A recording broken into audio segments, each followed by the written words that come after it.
Good morning, and welcome to a moment of spiritual reflection with Deborah's Tree. I'm Reverend Roslyn Taylor. Very happy to have you along with me this morning. And so this week I was reading Psalm 87, and something about it struck me, so I thought that I would share that with you this morning.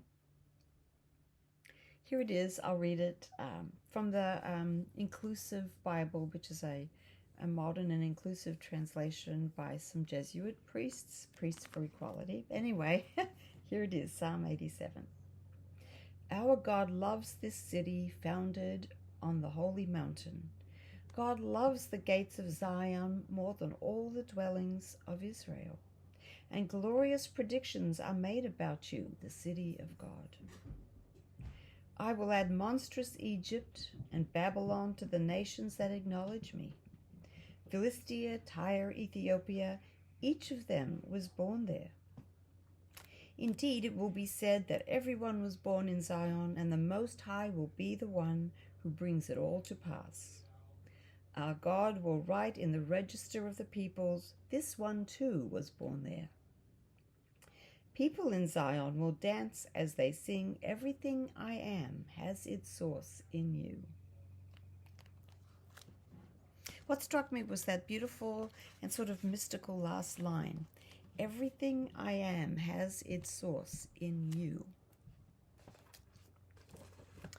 Well, a couple things actually kind of struck me about that psalm. First of all, that it's in the sort of vein of many of the psalms where it's glorifying Zion. Zion's the best, we're the chosen. And that sort of irritates me, that sort of grandiose kind of talking, to be quite honest.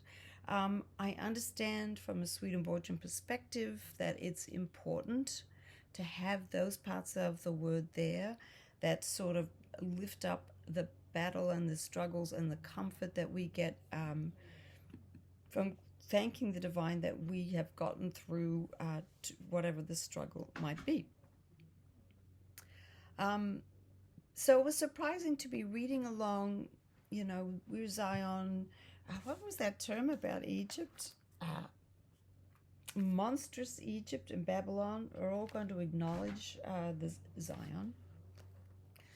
But then all of a sudden at the end there's dancing and singing, and everything I am has its source in you. It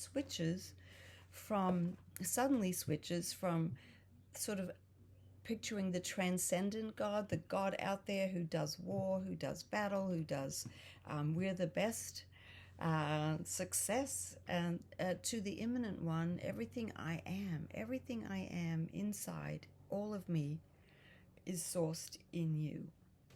A very personal relationship. It sort of refers to the immanent God, the divine within.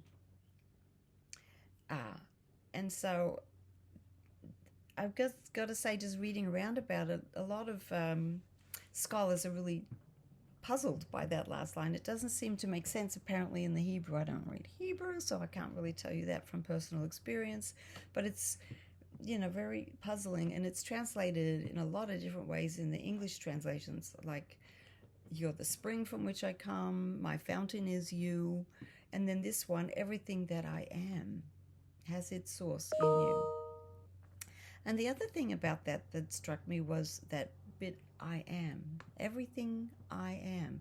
I am meaning the divine throughout the Bible. That's one of the names of the divine, perhaps the most sacred, and perhaps the one that describes the divine love and wisdom and the divine life most accurately for us. I am. So everything I am has its source in you.